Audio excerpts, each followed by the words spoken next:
e aquilo que o Senhor deseja fazer na vida da tua igreja, Senhor. Abençoa os teus servos que se reuniram aqui essa noite. Abençoa aqueles que não puderam vir. Olha para todo o teu povo. Olha para os que estão enfermos, estende as tuas mãos para curar. Fortalece, ajuda, renova, traz um novo ânimo à tua igreja em tudo o que formos fazer para ti. E acreditamos, ó Deus, como diz a tua palavra, tu és o dono de toda prata e de todo ouro, e o Senhor há de suprir todas as necessidades da tua obra.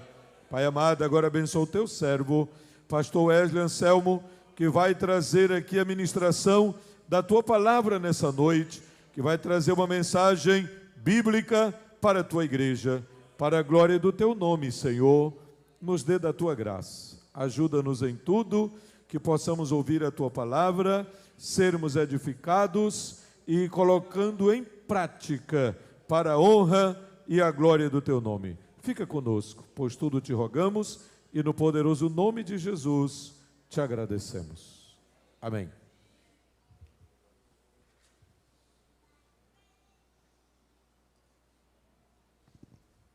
Queridos, a paz do Senhor, bom estarmos aqui essa noite para celebrarmos a Deus, adorarmos ao Senhor e também, mais uma vez, ouvirmos a sua palavra.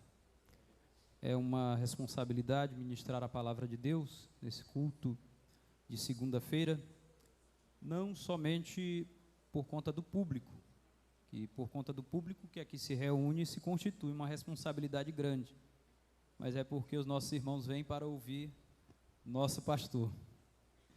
Então, é uma responsabilidade que pesa diante de nós. Mas, nós estamos aqui pedindo a misericórdia de Deus e vamos trazer uma palavra ao teu coração. Eu quero que você abra a Bíblia em 2 Coríntios, capítulo 12. 2 Coríntios, capítulo 12. Nós vamos ler do 7 ao 10. 2 Coríntios, capítulo 12, a partir do versículo 7.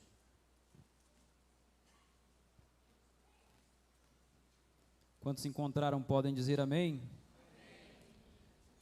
E para que me não exaltasse pelas excelências das revelações, foi-me dado um espinho na carne, a saber, um mensageiro de Satanás, para me esbofetear, a fim de não me exaltar. Acerca do qual 3 vezes orei ao Senhor para que se desviasse de mim. E disse-me: a minha graça te basta, porque o meu poder se aperfeiçoa na fraqueza. De boa vontade, pois, me gloriarei nas minhas fraquezas, para que em mim habite o poder de Cristo. Pelo que sinto prazer nas fraquezas, nas injúrias, nas necessidades, nas perseguições, nas angústias por amor de Cristo, porque quando estou fraco, então sou forte. Quantos podem glorificar a Deus por esse texto? Queridos, se há uma realidade que a existência impõe sobre os homens, é a realidade do sofrimento. Certo filósofo disse que a vida humana resume-se à angústia, à dor. De fato, o sofrimento, para a maior parte das pessoas, ele é uma foice que lhes amputa a esperança, muitas vezes até mesmo a alegria de viver. Aqueles que estão lidando com momentos de sofrimento, estão lidando com esse aspecto difícil de encarar, que faz parte da vida humana. Acho interessante que Tiago diz que as provações, quando ele fala das provações, ele fala que as provações são várias. Ele diz: tende motivo de alegria o passardes por várias provações. Então, não são poucas as provações da vida, de forma que o sofrimento, ele pode vir de várias origens, naturezas diferentes. E muitas vezes, nem mesmo por comparação, você pode encontrar um consolo, porque cada pessoa vive a sua dor, e por menor que seja, para mim, mas esse aspecto é tão profundo, subjetivo, e por menor que a tua dor seja para mim, mas para você ela pode ser muito maior, e pode ter um significado muito profundo. Então, irmãos, essa é a realidade do sofrimento. A Bíblia não esconde isso. Ora, o que nós devemos fazer? Nós devemos aprender a lidar e a administrar esses momentos. Então, quando eu leio o apóstolo Paulo, aqui em 2 Coríntios, capítulo 12, do 7 ao 10, aqui não é um tratado sobre o sofrimento, mas é a experiência de um homem que foi matriculado nessa escola e não perdeu nenhuma aula sequer. E tudo que Deus escreveu na lousa, ele viveu, aprendeu, cresceu e amadureceu na fé. A segunda carta de Paulo aos Coríntios é uma carta muito marcante. É uma carta que chama muito a minha atenção. Porque nós vemos o grande apóstolo Paulo abrir o seu coração. Ele abre o seu coração. Ele abre as portas dos cantos e dos lugares mais escondidos do seu ser para falar para a igreja daquilo que ele estava vivendo. Veja bem, irmãos, Paulo fundou a igreja de Corinto. Paulo passou 18 meses em Corinto. Durante 18 meses, Paulo ali enfrentou demônios, Paulo enfrentou perseguições, foram meses de oração, foram meses de busca por Deus, muito evangelismo, mas Deus lhe deu vitória. Quando Paulo sai dali de Corinto, ele deixa uma igreja estabelecida, com sua liderança, ele prossegue para o seu trabalho. Paulo é informado que haviam problemas em Corinto. Paulo escreveu pelo menos 4 cartas para os coríntios, mas claro, 2 dessas cartas se extraviaram, se perderam, e 2 estão aqui no cânon bíblico, estão aqui no registro. Mas veja bem, na primeira carta de Paulo aos Coríntios, ele está tratando dos diversos problemas que havia ali naquela igreja, mas na segunda carta ele está abrindo o seu coração. Por quê? Porque aqueles irmãos que Paulo ganhou para Jesus, aqueles irmãos que em sua grande maioria eram filhos na fé do apóstolo Paulo, haviam lhe rejeitado. Os falsos mestres andaram em Corinto e disseram para os irmãos que ali estavam que Paulo era um falso apóstolo. Foi a mentira que colou. A mentira bem contada muitas vezes pode ser mais convincente que uma verdade. Então aquela mentira circulou entre os irmãos de Corinto e já havia muita gente rejeitando o apóstolo Paulo. Irmãos, eu acho algo interessante aqui, é que nem sempre a rejeição é um sinal da ausência de Deus e da graça de Deus em tua vida. Nem sempre. A rejeição pode ser um sinal da ausência da graça de Deus em quem te rejeita. Mas veja bem, que acontece? Paulo escreve esse texto para defender, olha só a que ponto Paulo chega, defender o seu apostolado. Mas a preocupação de Paulo não era simplesmente com o seu status apostólico. Paulo estava preocupado era com os irmãos que estavam nas mãos dos falsos apóstolos e dos falsos mestres.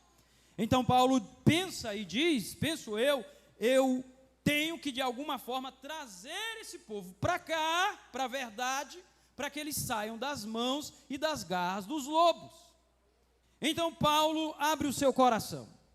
E o que Paulo vai ensinar é que a glória de um verdadeiro apóstolo, a glória de um verdadeiro homem de Deus, a glória de uma verdadeira mulher de Deus, não está simplesmente no status que ele carrega ou ela carrega, não está em outras coisas, está principalmente em sofrer pela causa do Evangelho, está simplesmente em sofrer pela causa de Cristo. Irmãos, Paulo é um homem que sabe o que é sofrimento, não porque ele viu nos livros, não porque ele conhecia filosofia, não porque ele conhecia os estoicos, nada disso. Paulo sabe o que é sofrimento porque ele viveu, ele passou, ele enfrentou. Acho interessante aqui, segundo aos Coríntios capítulo 11, a partir do versículo 24, olha o que Paulo diz: recebi dos judeus 5 quarentenas de açoites, menos 1. 3 vezes eu fui açoitado com varas, 1 vez apedrejado, 3 vezes naufrágio eu sofri, 1 noite e 1 dia passei no abismo, em viagens muitas vezes, em perigos de rios, em perigos de salteadores, em perigos da minha nação, em perigos de gentios, em perigos na cidade, em perigos no deserto, em perigos no mar, em perigos entre os falsos irmãos, em trabalhos e fadigas, em vigílias muitas vezes, em fome e sede, em jejum muitas vezes, em frio e nudez. Aí ele fecha dizendo: além de tudo isso que eu já passei, há um peso sobre mim, é a preocupação com todas as igrejas. Pergunto a você, esse homem sabe ou não sabe o que é sofrer? Sabe. Agora o que me impressiona é que Paulo era um apóstolo, um homem de revelações, um homem de experiência profunda, mas além de tudo isso, Deus tinha algo especial preparado para o apóstolo Paulo. E era mais um sofrimento. Porque além de tudo isso, Deus coloca o espinho na carne. Deus permite o espinho na carne. Ou seja, Paulo já havia aprendido com tanto sofrimento, Paulo era contente com Cristo, mas o que Deus está mostrando para Paulo é: ainda tenho uma lição para te ensinar. Então, irmãos, na experiência de Paulo, nós vamos entender por que um justo pode sofrer. Indo diretamente ao texto, e eu quero ser breve esta noite, mas a primeira razão aqui para o sofrimento de Paulo, na experiência de Paulo, é que Paulo está sofrendo porque Deus está forjando nele um caráter de humildade, um caráter humilde. O justo sofre porque Deus está forjando no justo um caráter humilde. Veja, irmãos, é muito simples de entender o sofrimento do injusto. O sofrimento do injusto, a gente recorre àquilo que alguns chamam de teologia retributiva. Ou seja, você recebe a retribuição daquilo que você planta, é a lei da semeadura. Então o injusto sofre, nós explicamos frequentemente, por causa do mal que ele praticou. Mas e o justo? E o justo? Sofre porque Deus não deseja usar um apóstolo orgulhoso, Deus não deseja usar um apóstolo vaidoso, Deus não deseja usar um apóstolo inchado, confiante apenas em si mesmo, apenas em sua capacidade. Deus deseja usar homens humilhados diante da sua presença. Então Paulo está dizendo, para que eu não me exaltasse, pela excelência das revelações, foi-me dado um espinho na carne, a saber, o mensageiro de Satanás, para me esbofetear, a fim de que eu não me exaltasse. Veja que Paulo está dizendo assim, para que eu não me exalte. A palavra aqui, para exaltado, para soberbo, é uma palavra grega, hiperéfanos, que significa aquele que se mostra maior do que os demais, aquele que se mostra maior do que os outros. Então, é uma pessoa que ela tem o ego tão absurdo, ela quer ser o centro das atenções, que se ela estiver em um aniversário, ela quer ser o aniversariante. Se estiver num velório,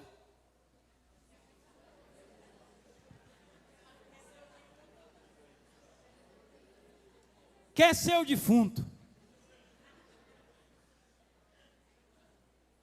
Deus está mostrando para Paulo, Paulo, eu não te quero assim. Tu és mais um servo nesta obra. Aí Paulo diz, para que eu não me exaltasse, para que eu não me ficasse soberbo, Deus teve que tratar comigo desse jeito.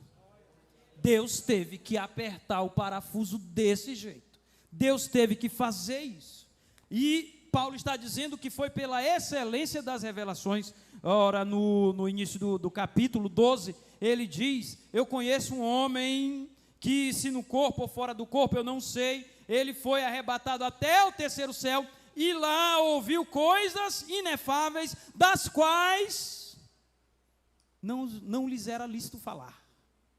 Não era para ele gravar um DVD, um CD, e contar o testemunho que foi no céu, e viu o anjo, como eram as asas dos anjos, e nada disso. Deus disse para ele, Paulo, fique em silêncio, porque aqui é conjectura minha, porque tudo que tem aqui é uma surpresa para o meu povo. Mas veja bem, irmãos, o que acontece? Ele teve revelações extraordinárias, foi Paulo. Ele teve revelações poderosas. Então, para que ele não ficasse soberbo por conta disso, Deus permite um espinho na carne. Agora, Paulo diz da seguinte forma, foi-me dado. O agente era um mensageiro de Satanás. Mas quem estava no controle daquele evento era Deus. Deus estava conduzindo o seu servo para a escola da dor e do sofrimento, para que ele se tornasse um homem humilde. Talvez você que está aqui esta noite, você não compreenda, mas eu não entendo por que tanta dor, eu não entendo por que tanta dificuldade. Isso é para te tornar uma mulher mais humilde, isso é para te tornar uma esposa melhor em casa, isso é para te tornar um esposo melhor, isso é para te tornar um obreiro melhor, isso é para te tornar um homem melhor, uma mulher melhor, humilhado na presença de Deus. Porque, meus irmãos, a maioria de nós, quando está debaixo do fogo, ora mais, jejua mais, busca mais. Então, de vez em quando Deus quer nos ensinar algumas coisas, Ele permite que algo aconteça, para que a gente chore mais na presença dEle, para que a gente busque mais a Ele, para que a gente se humilhe mais diante dEle. Mas em segundo lugar, Paulo está sofrendo, em primeiro, para que ele fosse um homem mais humilde, mais humilhado na presença de Deus, para que ele entendesse que toda a honra e toda a glória devem ser dadas a Deus. Mas em segundo lugar, Paulo está sofrendo para que se manifeste na vida dele a suficiência da graça. A suficiência da graça. A Bíblia diz no versículo 8, Paulo diz: por causa do espinho eu orei 3 vezes. 3 vezes eu orei a Deus. Eu busquei ao Senhor para que desviasse o espinho de mim. Irmãos, isso aqui não foram 3 orações rápidas. Não. Isso aqui não foram um momento rápido, isso aqui foram períodos de oração. Isso aqui foram batalhas de oração. A primeira vez ele orou, o céu estava em silêncio. A segunda vez ele orou, ele clamou, ele foi, bateu a porta do céu, buscou a Deus, queria uma resposta, queria que Deus tirasse o espinho. O céu em silêncio. A terceira vez ele foi, compareceu diante do Deus eterno, buscou a Deus, orou, mergulhando nas suas orações, ele ouve a voz de Deus. O céu fala com Paulo, Deus fala com Paulo. E Deus diz para Paulo da seguinte maneira: a minha graça te basta, porque o meu poder se aperfeiçoa na fraqueza. Há momentos em que Deus não retira a dor. Há tempos em que Deus não retira o espinho. Esse ensino da teologia da prosperidade, da confissão positiva, dessas curas por atacado, que Deus tem que curar todo mundo, até porque o céu não é uma instituição pública. E não vou completar a frase, porque está lá no livro do Ariano Suassuna e naquele filme lá que você já viu. Mas veja bem, o céu existe para funcionar, então de vez em quando alguém tem que ser promovido para lá. Aí às vezes é através da enfermidade. Então nem todos serão curados. Mas uma coisa nós aprendemos com o apóstolo Paulo: pode até ser que o espinho não saia, pode até ser que a dor prevaleça, continue, pode até ser que você não tenha sido curado, pode até ser que algo não tenha sido resolvido. A gente ora para que Deus cure todas as enfermidades. Pode até ser que o sofrimento insista em permanecer em teu coração. Mas uma coisa eu quero te dizer esta noite: você não está sozinho. Não vai te faltar graça de Deus, não vai te faltar assistência divina, não vai te faltar consolo do céu, não vai te faltar palavra de Deus, não vai te faltar alegria do céu, não vai te faltar esperança do céu. Deus está contigo. Quem crê nesta palavra, quem recebe esta palavra, pode levantar a sua mão para adorar a Deus por um instante. Eu sei que Deus está falando ao coração de alguém. Eu sei que a alegria do céu está vindo ao coração de alguém. Eu sei que o consolo de Deus está chegando ao coração de alguém. Eu sei que as mãos graciosas de Deus estão tocando profundamente em teu coração esta noite. É a graça do céu que está aqui. Oh, glória a Deus. Oh, glória a Deus. Se te der vontade de dar glória, irmão, pode dar glória. Aleluia, aleluia, aleluia.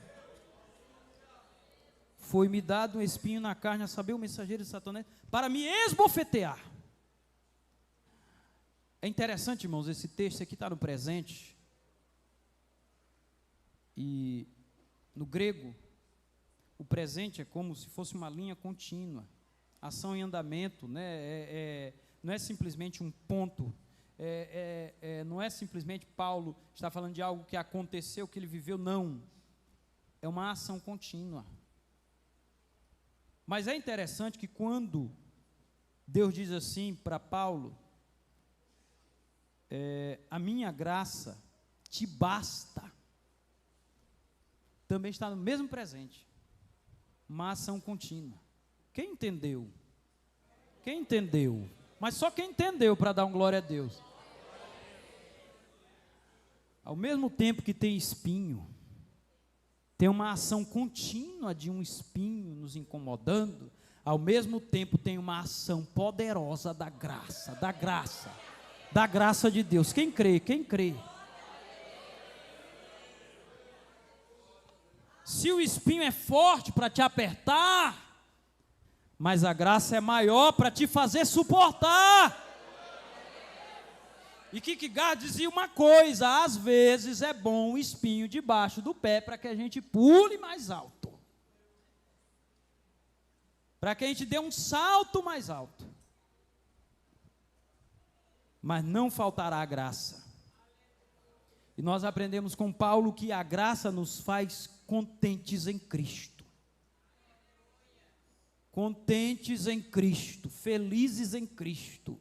Irmãos, o crente é algo lindo de se ver, porque ele pode ser simples, ele pode não ter um carro, ele pode andar a pé, mas ele tem uma alegria tão grande na vida dele, na alma dele, é a graça de Deus agindo.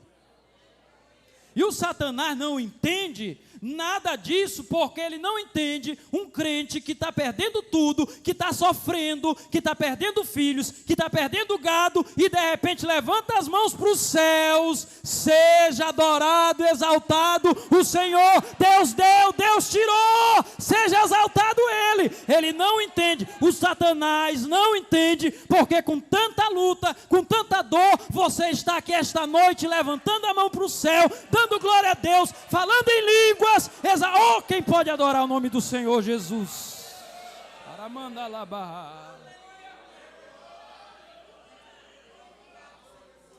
Isso é Deus que faz conosco. Aí Paulo vai dizer: eu sinto prazer nesses momentos, porque é nesses momentos que Deus, Ele faz do seu poder e da sua força a nossa morada, e Ele faz de nós seu tabernáculo. A sua força vem em nós e mora em nós quando estou fraco. Quando estou fraco. Aleluia. Deus está te fortalecendo esta noite. Quando estou fraco, aí é que estou forte. Feche os seus olhos em nome de Jesus. Coloque a mão no seu coração. Oh, glória. Eu já vou encerrar. Mas eu sinto uma compaixão muito forte esta noite por pessoas que estão atravessando um momento assim. Eu sinto que essa compaixão é um sentimento do coração de Deus. Será que você pode ouvir o sussurrar da voz divina falando contigo agora, dizendo assim: a minha graça te basta, a minha graça te basta, a minha... Deus está falando ao teu coração esta noite, te dizendo: a minha graça te basta, porque o meu poder se aperfeiçoa na tua fraqueza. Que Deus te abençoe em nome de Jesus.